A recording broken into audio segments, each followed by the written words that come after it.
Hi hello Telangana రాష్ట్ర ప్రజలందరికీ నమస్తే, గుడ్ మార్నింగ్, శుభోదయం. ఈరోజు మన ప్రజావాణి తెలుగు దినపత్రికలోని మెయిన్ ఎడిషన్ వార్తా విశేషాలు ఎట్లా ఉన్నాయో చూద్దాం. దయచేసి వ్యూవర్స్ అందరూ ఛానల్ని సబ్స్క్రైబ్ చేసుకొని వీడియోని గ్రూప్స్లో షేర్ చేయవలసిందిగా కోరుతా ఉన్నాం. సోషల్ మీడియాలో వార్తా వివరాలకు వెళ్దాం.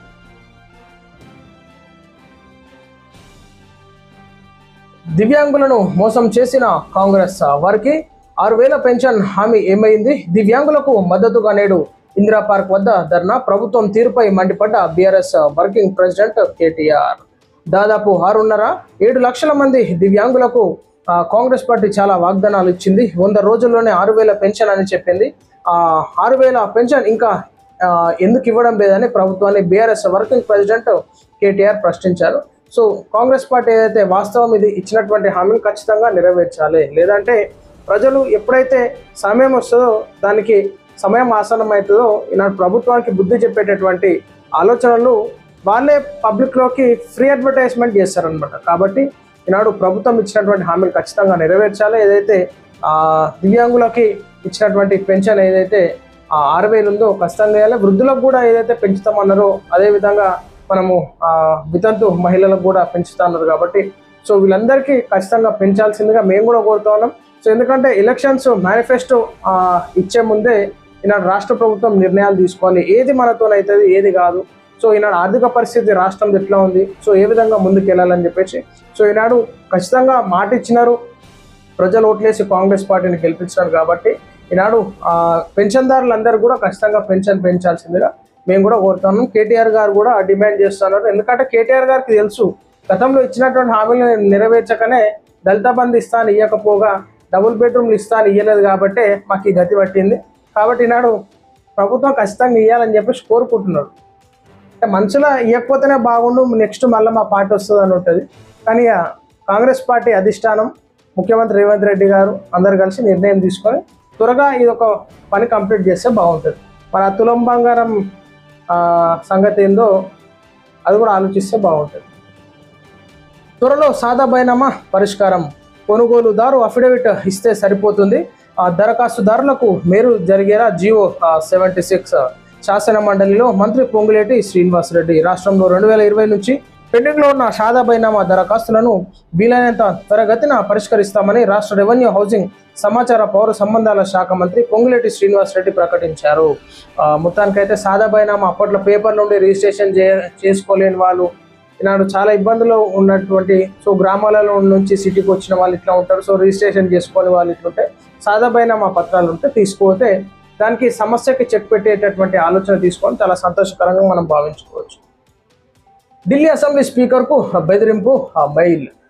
మోడీ, అమిత్ షా, జయశంకర్లను కూడా లేపేస్తామని హెచ్చరిక. ఢిల్లీ మెట్రో అసెంబ్లీలకు బాంబు బెదిరింపు. మొత్తానికి ఢిల్లీ అసెంబ్లీకి అదేవిధంగా మెట్రోకి బాంబు బెదిరింపు కాల్ వచ్చినట్టుగా చూసుకోవచ్చు.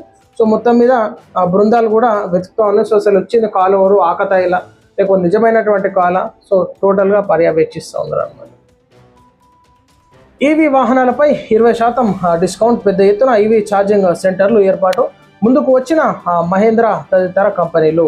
రవాణా మంత్రి పొన్నం ప్రభాకర్ తెలిపినట్టుగా చూసుకోవచ్చు. సో మొత్తానికైతే ఎలక్ట్రానిక్ వెహికల్స్ మీద కూడా చాలా మందికి ముందుకు వస్తూ ఉన్నారు కొనుక్కోవడానికి. అదేవిధంగా కంపెనీలు స్థాపించడానికి కూడా ఎన్నో కంపెనీలు ముందుకు వస్తాయి. సో దాంట్లో మహీంద్రా తదితర కంపెనీలు కూడా ముందుకు రావడం చాలా గొప్ప పరిణామంగా, శుభసూచకంగా భావించుకోవచ్చు. పొల్యూషన్ కంట్రోల్ చేయాలంటే ఎలక్ట్రానిక్ వెహికల్స్ ఇప్పుడు మనం చూస్తున్నాం, యుద్ధం కారణంగా పెట్రోల్, డీజిల్ కొరత ఏర్పడుతూ ఉంది. సో వార్తా కథనాలు వస్తూ ఉన్నాయి. కాబట్టి ఎలక్ట్రానిక్ వెహికల్స్ వాడేటటువంటి వాళ్ళకి మాత్రమే ఏ ఇబ్బంది లేదు. బడ్జెట్ కూడా జీర్ణించుకోలేని బీఆర్ఎస్, ఏం తప్పు చేశామని అంతలా విమర్శలు. విద్యార్థులకు అల్పాహారం ఇవ్వడం తప్ప, మహిళలను కోటీశ్వరులను చేయాలనుకోవడం తప్ప, బీమా పథకంలో ఆదుకోవాలనుకోవడం సరికాదా? బడ్జెట్ పత్రులు చించి ఎందుకు పారిపోయారు? గతంలో అసెంబ్లీలో మాట్లాడే పరిస్థితి ఉండేదా? బడ్జెట్పై చర్చకు సమాధానంలో బీఆర్ఎస్ పై బట్టి చురకలు. సో మొత్తానికి బడ్జెట్ను కూడా జీర్ణించుకోలేనటువంటి బీఆర్ఎస్ పార్టీ. సో గతంలో ఈనాడు బడ్జెట్ సమావేశాలలో ఇతర పార్టీ నాయకులను, ఎమ్మెల్యేలను మాట్లాడించేటువంటి పరిస్థితి లేదు మంత్రులని.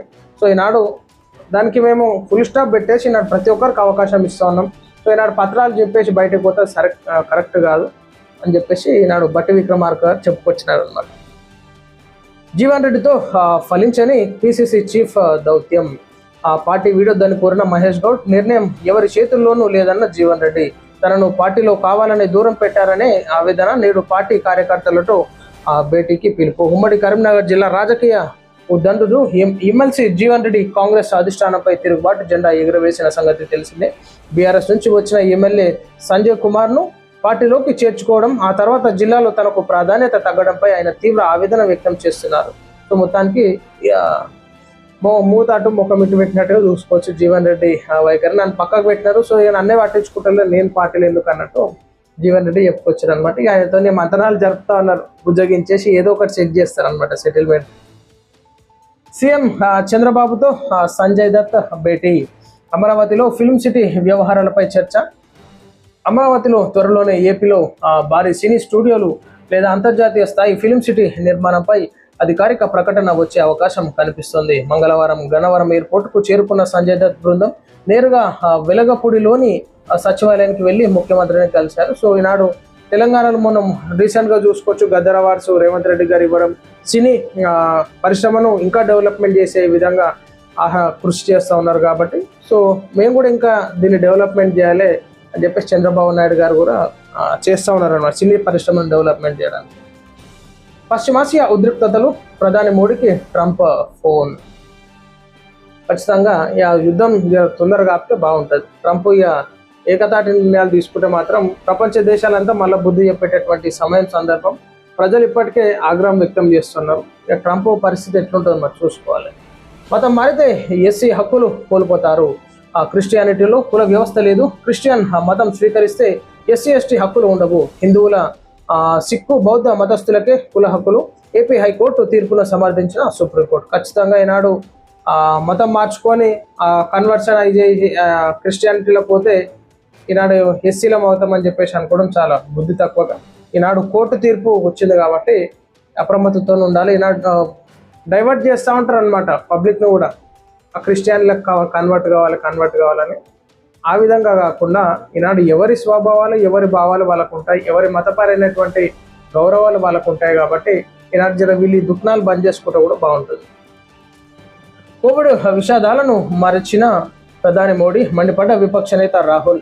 పశ్చిమాసియా ఉద్రిక్తతలను గురించి ప్రధానమంత్రి నరేంద్ర మోడీ పార్లమెంట్లో మాట్లాడుతూ పరిస్థితి కోవిడ్ తరహాలా మారిందంటూ ఈనాడు ఏది పెట్రోలు డీజిల్ గ్యాస్ సంక్షోభం ఏర్పడుతూ ఉందని చెప్పేసి వార్తా కథనాలు వస్తున్నాయి. అటు నరేంద్ర మోడీ గారేమో కావలసినటువంటి నిల్వలు ఉన్నాయి, ఇవి అయిపోయేలోపు యుద్ధం సదుమవుతుంది, మళ్ళీ కొరత అయితే ఏర్పడదని చెప్పేసి చెప్పడం జరిగింది. సో మొత్తానికి రాహుల్ గాంధీ గారు అయితే మళ్ళీ కోవిడ్ లాంటి పరిస్థితి వస్తుంది, ప్రజలు అప్రమత్తంగా ఉండాలని చెప్పేసి కొంచెం ఇక కాంట్రవర్సీ, డైవర్షన్ పాలిటిక్స్ అనమాట.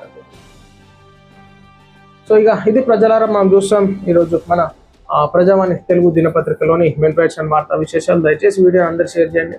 అందరికి సెలవు, నమస్తే.